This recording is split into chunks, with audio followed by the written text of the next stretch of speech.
नमस्कार, आप सभी का स्वागत है सामान्य अध्ययन टेस्ट सीरीज नंबर 8 में। दोस्तों, आपको इसमें पूरे 30 क्वेश्चन मिलेंगे और अच्छे क्वेश्चन हैं। अगर आप 2023 में कोई भी एग्ज़ाम देना चाहते हैं या देने वाले हैं तो आपके लिए ये इम्पोर्टेंट हो सकता है। और दोस्तों, सबसे अच्छी बात ये होती है कि आपको कम समय में एक रिवीजन का मौका मिल जाता है। 25-30 क्वेश्चन आपको आसानी से मिल जाते हैं 10 मिनट, 8 मिनट, 15 मिनट में। तो ये अच्छी बात होती है। तो आगामी कोई भी परीक्षा आपकी है, आप इस टेस्ट सीरीज़ को सॉल्व कर सकते हैं और अपनी तैयारी को मजबूत कर सकते हैं। तो चलिए, पहला क्वेश्चन आपके सामने रखेंगे। प्रथम गुप्त शासक जिसने परम भागवत की उपाधि धारण की थी। तो दोस्तों, इसका सही आंसर है सी, चंद्रगुप्त द्वितीय। गुप्त वंश जो है 240 से 550 ईस्वी के मध्य रहा। इसकी राजधानी पाटलिपुत्र थी। महान जैन विद्वान हेमचंद्र किसकी सभा में थे? तो दोस्तों, इसका सही आंसर है सी, जय सिंह सिद्धराज। हेमचंद्र समाज सुधारक, धर्माचार्य, गणितज्ञ एवं अद्भुत प्रतिभावान व्यक्ति थे। गीत गोविंद का रचयिता कौन था? तो दोस्तों, इसका सही आंसर है सी, जयदेव। गीत गोविंद में श्रीकृष्ण की गोपिकाओं के साथ रसलीला का वर्णन है। जयदेव का जन्म उड़ीसा में भुवनेश्वर के पास केंदुविल्व नामक ग्राम में हुआ था। चित्तौड़ का कीर्ति स्तंभ किसने बनवाया था? तो दोस्तों, इसका सही आंसर है बी, राणा कुंभा। कीर्ति स्तंभ का निर्माण महाराणा कुंभा ने 1448 ईस्वी में करवाया था। यह स्तंभ राजस्थान के चित्तौड़गढ़ किले में स्थित है। इस स्तंभ को विजय स्तंभ के नाम से भी जाना जाता है। निम्नलिखित तत्वों में से कौन सा स्थल मंडल में सबसे बड़ा घटक है? तो दोस्तों, इसका सही आंसर है ए, ऑक्सीजन। द्वीपों सहित भारत के तटरेखा की लंबाई कितनी है? तो दोस्तों, इसका सही आंसर है सी, 7516.5 किलोमीटर। भारत के समुद्र तट की कुल लंबाई 7516.5 किलोमीटर है। इसमें से मुख्य भूमि की तटीय रेखा की लंबाई 5422.6 किलोमीटर, जबकि द्वीप प्रदेशों की तटीय रेखा की लंबाई जो है 2094 किलोमीटर है। निम्नलिखित में से कौन भारत में जूट के उत्पादन के बारे में सही नहीं है? तो आप इन क्वेश्चन को ध्यान से पढ़िए, फिर उसके बाद आंसर करिएगा। मैं इसका सही आंसर बता रहा हूँ। इसका सही आंसर है बी, असम भारत में इसका सबसे बड़ा उत्पादक है। तो कहने का मतलब यही सही नहीं है, बाकी सारे सही हैं।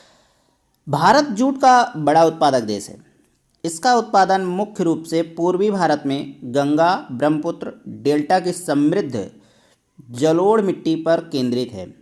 प्रमुख जूट उत्पादक राज्यों में पश्चिम बंगाल, बिहार, उड़ीसा, असम, आंध्र प्रदेश, मेघालय और त्रिपुरा शामिल हैं।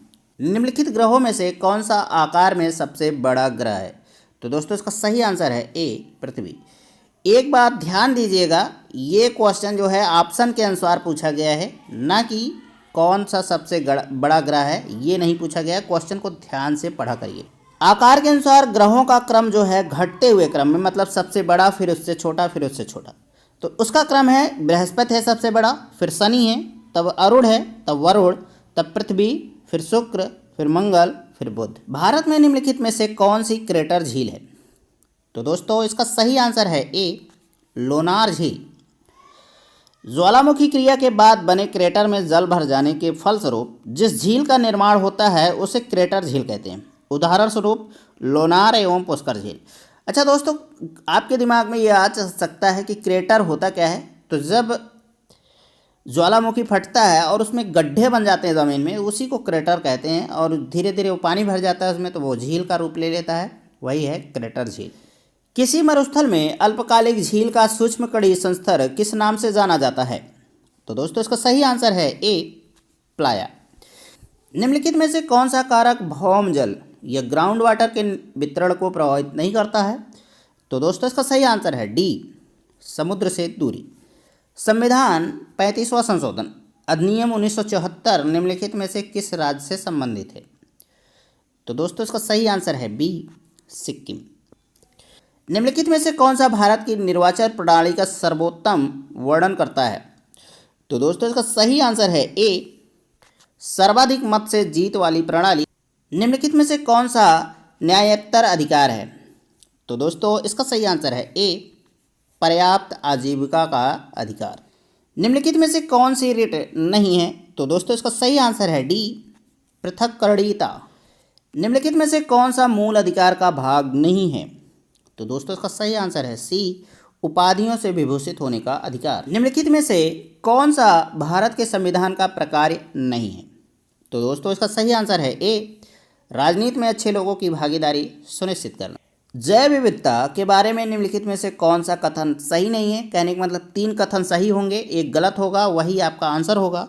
तो दोस्तों इसका सही आंसर है डी, विश्व में जैव विविधता के 100 से अधिक संवेदनशील स्थानों की पहचान की गई है। पृथ्वी का वायुमंडल निम्नलिखित में से मुख्यतः किसके द्वारा तप्त होता है? तो दोस्तों इसका सही आंसर है सी, दीर्घ तरंग पार्थिव विकिरण। भूपृष्ठ से ऊपर की ओर बढ़ते हुए परतों का सही क्रम या अनुक्रम कौन सा है?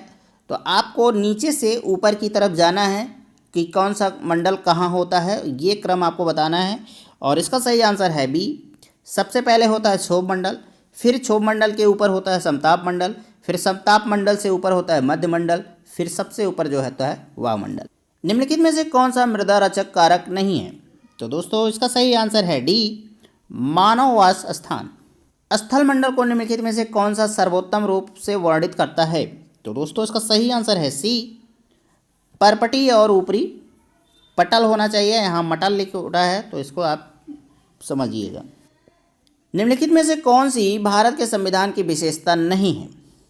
तो दोस्तों इसका सही आंसर है डी, यह न्यायपालिका की सर्वोच्चता के विनिर्दिष्ट करता है। भारत के महान न्यायवादी के बारे में निम्नलिखित में से कौन सा कथन सही नहीं है? तो आपको वो कथन इसमें से चुनना है जो सही नहीं है, बाकी 3 कथन सही होंगे। तो इसका सही आंसर है ए, उसे केवल भारत के उच्चतम न्यायालय में सुनवाई का अधिकार है। तो दोस्तों इस तरीके से पूरे 25 क्वेश्चन हो चुके हैं और 5 क्वेश्चन और बचे हैं। और अगर आपने चैनल को सब्सक्राइब नहीं किया तो सब्सक्राइब कर लें।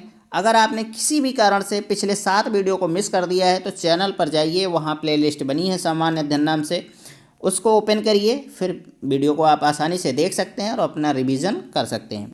निम्नलिखित में से किसने राज्य की नीति के निर्देशक तत्व को भारत के संविधान की अनूठी विशेषता कहा है? तो दोस्तों इसका सही आंसर है डी, BR अम्बेडकर।